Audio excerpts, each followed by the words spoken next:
शुदा देवघर हवाई अड्डा और एम्स का इफ्तिताह किया। इस मौके पर झारखंड के गवर्नर रमेश बैस, वजीर आला हेमंत सोरेन, शहरी आवाजाही के मरकजी वजीर ज्योतिरादित्य सिंधिया के अलावा बीजेपी के रुकन पार्लियामेंट निशिकांत दुबे भी मौजूद थे।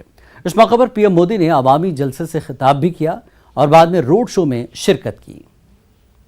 बाबा बैद्यनाथ के आशीर्वाद से आज 16,000 करोड़ रुपए से अधिक के प्रोजेक्ट्स का लोकार्पण और शिलान्यास हुआ है।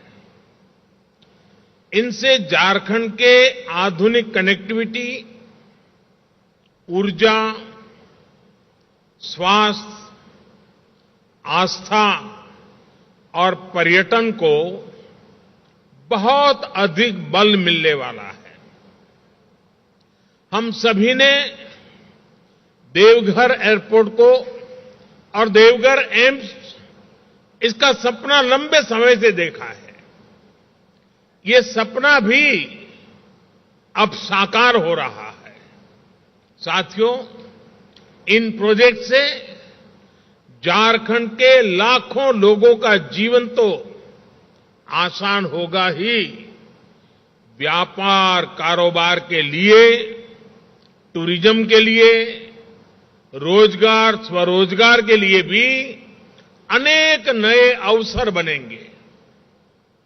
विकास की इन सभी परियोजनाओं के लिए मैं सभी झारखंड वासियों को बहुत बहुत बधाई देता हूं, अनेक अनेक शुभकामनाएं देता हूं। ये जो प्रोजेक्ट्स हैं, ये झारखंड में भले शुरू हो रहे हैं, लेकिन इनसे झारखंड के अलावा बिहार और पश्चिम बंगाल के भी अनेक क्षेत्रों से सीधा लाभ होगा। यानी परियोजनाएं पूर्वी भारत के विकास को भी गति देगी।